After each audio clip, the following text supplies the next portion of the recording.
पूर्व भागामध्ये ड्रोन मोठ्या प्रमाणात फिरत आहेत, त्याविषयी आपलं काय मत होतं? खाली खाली सगळ्यांनी खाली पकडा. ड्रोनची भीती खूप वाढलेली आहे नागरिकांमध्ये.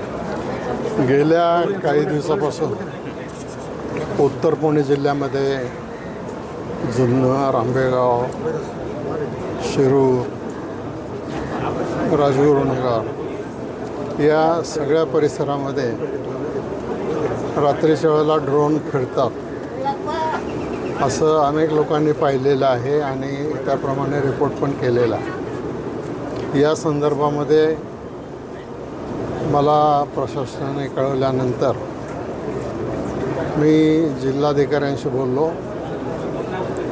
जिल्हाधिकाऱ्यांनी मला हे कबूल केलेलं आहे की ते 15 लाख रुपये तातडीने उपलब्ध करून देतील आणि त्याच्यातून अँटी ड्रोन, त्याला फार तर मिसाईल म्हणूया आपण, पण ज्याच्यामुळं खालून ते सोडलं तर तो ड्रोन खाली पाडता येतो.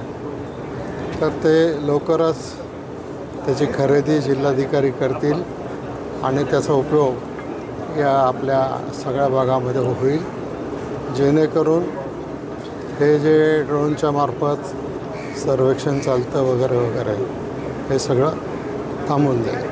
खरं तर काल छगन भुजबळांनी पवारसाहेबांची भेट घेतली, आज सुनेत्राताई पवारसाहेबांच्या भेटीला गेले होते. काय सगळं भेटीमागची कारणं आहे? मी तुम्हाला भेटायला आलो. दोन दिवसात पवार साहेब आंबेगाव तालुक्याच्या दौऱ्यावर येत आहे आणि ते जनता दरबार आंबेगाव तालुक्यामध्ये घेत आहेत.